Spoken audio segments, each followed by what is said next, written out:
ഞങ്ങളുടെ ദുബായ് യാത്രയിൽ ഇന്ന് ഞങ്ങൾ കാണാൻ ഉദ്ദേശിക്കുന്നത് Dubai frame, museum of future, Kings palace എന്നിവയാണ്. ടൂറിസ്റ്റ് സീസൺ ആയതിനാൽ ഓരോ സ്ഥലത്തെയും വലിയ ക്യൂ ഒഴിവാക്കാനായി ഏതാണ്ട് 9 മണിയായപ്പോൾ തന്നെ ഞങ്ങൾ ഹോട്ടലിൽ നിന്നും പുറപ്പെട്ടു. റോഡിന് ഇരുഭാഗത്തും മനോഹരമായി പരിപാലിക്കുന്ന പൂച്ചെടികളും പുൽത്തകിടികളും കാണാം. സുന്ദരമായ ഈ ദൃശ്യം ഏതൊരു സഞ്ചാരിയുടെയും മനസ്സിൽ സന്തോഷം നിറയ്ക്കും. അധികാരികളുടെ നിശ്ചയദാർഢ്യവും ദീർഘവീക്ഷണവും വിളിച്ചോതുന്നു വഴിയോരങ്ങളിൽ വിരിഞ്ഞു നിൽക്കുന്ന ഈ പൂക്കൾ. നഗരത്തിൻ്റെ എല്ലാ ഭാഗത്തെയും ബന്ധിപ്പിച്ചുകൊണ്ട് പബ്ലിക് ട്രാൻസ്പോർട്ട് സിസ്റ്റമുണ്ട്. സബീൽ പാർക്ക് എന്ന സ്ഥലത്ത് സ്ഥിതി ചെയ്യുന്ന ദുബായ് ഫ്രെയിമിൻ്റെ ദൃശ്യങ്ങൾ കണ്ടു തുടങ്ങി. ഈ ഫ്രെയിമിനുള്ളിൽ ഒരു ഒബ്സർവേറ്ററി, മ്യൂസിയം, സ്മാരകം എന്നിവ പ്രവർത്തിക്കുന്നു. ലോകത്തിലെ ഏറ്റവും വലിയ ഫ്രെയിമിനുള്ള റെക്കോർഡും ഇതിനുണ്ട്. ദുബായ് ഫ്രെയിം കാണാനെത്തിയ സഞ്ചാരികളുടെ നീണ്ട നിര അപ്പോഴേക്കും രൂപപ്പെട്ട് കഴിഞ്ഞിരുന്നു. കുറച്ച് ഫോട്ടോസ് എടുക്കാനും ഈ സമയം ഞങ്ങൾ പ്രയോജനപ്പെടുത്തി. 160 നിലകളാണ് ദുബായ് ഫ്രെയിമിനുള്ളത്. 2 പ്രധാന ഫ്ലോർസിലേക്കാണ് വിസിറ്റേഴ്സിന് പെർമിഷൻ ഉള്ളത്. ഗ്രൗണ്ട് ഫ്ലോറിലും സ്കൈ ഡെക്കിലും. ഗ്രൗണ്ട് ഫ്ലോറിൽ മൾട്ടിമീഡിയ എക്സിബിഷനും സ്കൈ ഡെക്കിൽ ഗ്ലാസ് ബ്രിഡ്ജ് വാക്കിങ്ങും ദുബായ് സിറ്റിയുടെ പുതിയതും പഴയതുമായ കാഴ്ചകളും അനുഭവിക്കാം. Sheikh Rashid bin Saeed Al Maktoum ആണ് ദുബായ് ഫ്രെയിം പണി കഴിപ്പിക്കാനായി മുന്നിട്ടിറങ്ങിയത്. ഈ മ്യൂസിയത്തിൽ അദ്ദേഹത്തിൻ്റെ വചനങ്ങൾ അവിടെയായി തെളിഞ്ഞു കാണാം. 150 മീറ്റർ ഉയരമുള്ള ദുബായ് ഫ്രെയിമിൻ്റെ ഏറ്റവും മുകളിലത്തെ ഡെക്കിലെത്തുമ്പോൾ അവിടെ ഗ്ലാസ് വാക്ക് വേ ഉണ്ട്.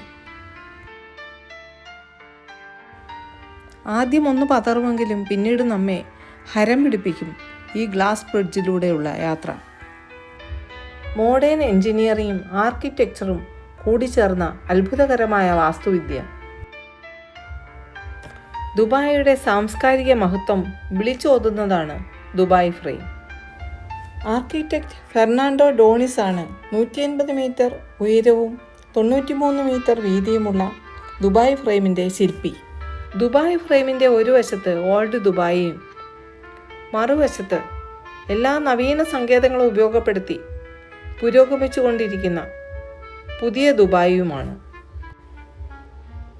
360 ഡിഗ്രിയിലുള്ള ഒരു പനോരമിക് വ്യൂ ആണ് ദുബായ് ഫ്രെയിം നമുക്ക് നൽകുന്നത്. സ്വർണ്ണവർണ്ണത്തിലുള്ള 15,000 സ്ക്വയർ മീറ്റർ സ്റ്റെയിൻലെസ് സ്റ്റീലാണ് ദുബായ് ഫ്രെയിമിൻ്റെ നിർമ്മാണത്തിന് ഉപയോഗിച്ചിരിക്കുന്നത്. മത്സ്യബന്ധനത്തിൽ ഏർപ്പെട്ടിരുന്ന ജനതയിൽ നിന്നും മെട്രോപൊളിറ്റൻ സിറ്റിയിലേക്കുള്ള വളർച്ചയാണ് ദുബായ് ഫ്രെയിം സൂചിപ്പിക്കുന്നത്. ദുബായ് ഫ്രെയിമിലുള്ള വോർട്ടെക്സ് ടണൽ കാഴ്ചക്കാരെ വളരെയധികം ആകർഷിക്കുന്ന ഒന്നാണ്. ഒഴുകി നടക്കുന്ന കെട്ടിടങ്ങളും ഫ്ലൈയിങ് കാസും ദുബായിയുടെ വരുംകാല അംബിഷൻസിനെ വ്യക്തമാക്കുന്നു.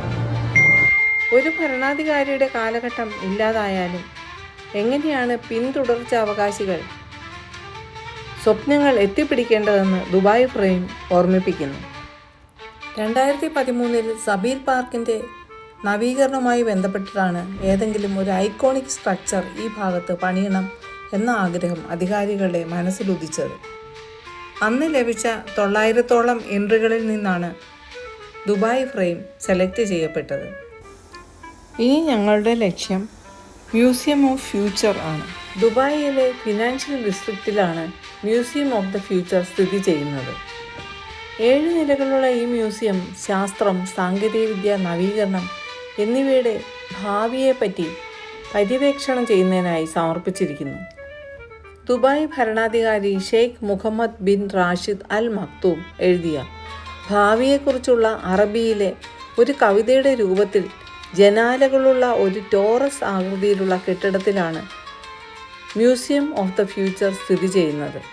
2022 ഫെബ്രുവരിയിലാണ് UAE സർക്കാർ ഈ മ്യൂസിയം തുറന്നത്. മ്യൂസിയം ഓഫ് ഫ്യൂച്ചറിൽ രേഖപ്പെടുത്തിയിരിക്കുന്ന വരികളുടെ സാരാംശം ഇങ്ങനെ പറയാം. ജീവൻ്റെ പുതുക്കലിൻ്റെയും നാഗരികതയുടെ പരിണാമത്തിൻ്റെയും മാനവികതയുടെ വികസനത്തിൻ്റെയും രഹസ്യം ഒന്നേ ഉള്ളൂ: നവീകരണം. ചിന്തിക്കുവാനും രൂപം കൊടുക്കുവാനും പ്രാവർത്തികമാക്കുവാനും കഴിയുന്ന ഒരാളുടെ കയ്യിലാണ് ഭാവി. അത് കാത്തിരിക്കാനുള്ളതല്ല, സൃഷ്ടിക്കാനുള്ളതാണ് എന്ന് പറയുന്നു ഈ ഭരണാധികാരി. 100 കൊല്ലത്തോളം ജീവിച്ചിരിക്കുമെന്ന് യാതൊരു ഉറപ്പുമില്ലെങ്കിലും നമ്മുടെ സൃഷ്ടികൾ നമ്മുടെ പാരമ്പര്യത്തെ നിലനിർത്തുന്നു എന്നുകൂടി അദ്ദേഹം എഴുതി വയ്ക്കുന്നു. ദുബായ് ഭരണാധികാരിയുടെ പ്രത്യേക തരത്തിലുള്ള ഹാൻഡ് ജസ്റ്ററാണ് 12 മീറ്റർ ഉയരമുള്ള ഈ പ്രതിമ സൂചിപ്പിക്കുന്നത്. ഈ മ്യൂസിയത്തിൻ്റെ മധ്യത്തിലുള്ള ശൂന്യഭാഗം അറിയപ്പെടാത്ത ഭാവിയെയും സർക്കുലർ സ്ട്രക്ചർ ഹ്യൂമാനിറ്റിയെയും വിളംബരം ചെയ്യുന്നു. ഇനി ഞങ്ങളുടെ ലക്ഷ്യം സബീൽ പാലസ് ആണ്. മനോഹരമായ പൂന്തോട്ടങ്ങളും വെട്ടിയൊരുക്കിയ പുൽത്തകിടികളും രാജകൊട്ടാരത്തിൻ്റെ പ്രൗഢമായ പരിസര പ്രദേശത്തെ വിളിച്ചോതുന്നു.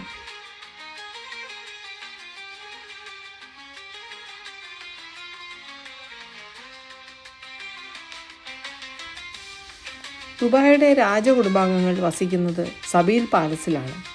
ദുബായ് പാലസ് എന്നും ഇവിടെ അറിയപ്പെടുന്നു. ദുബായിയുടെ ഭരണാധികാരി അംബാസഡേഴ്സിനെയും ഫോറിൻ ഡിഗ്നിറ്ററീസിനെയും സ്വീകരിക്കുന്നത് ഈ രാജകൊട്ടാരത്തിൽ വെച്ചാണ്. സഞ്ചാരികളെയും വഹിച്ചുകൊണ്ടുള്ള ആഡംബര കാറുകളും അവിടെ കാണാമായിരുന്നു. ടൂറിസ്റ്റിന് കൊട്ടാരത്തിൻ്റെ പുറത്തുനിന്നുള്ള കാഴ്ചകൾ ആസ്വദിക്കാൻ മാത്രമേ അനുവാദമുള്ളൂ. ഈ കാഴ്ചകളെല്ലാം തന്നെ മലേഷ്യയിലെ കിങ്സ് പാലസിനെ ഓർമ്മിപ്പിച്ചു. കൊട്ടാരത്തിന് മുന്നിൽ തന്നെ ഒരു ഹെലിപാഡും ഒരുക്കിയിട്ടുണ്ട്. രാവിലെ തന്നെ ധാരാളം സഞ്ചാരികൾ സബീൽ പാലസ് സന്ദർശിക്കാനായി എത്തുന്നുണ്ടായിരുന്നു.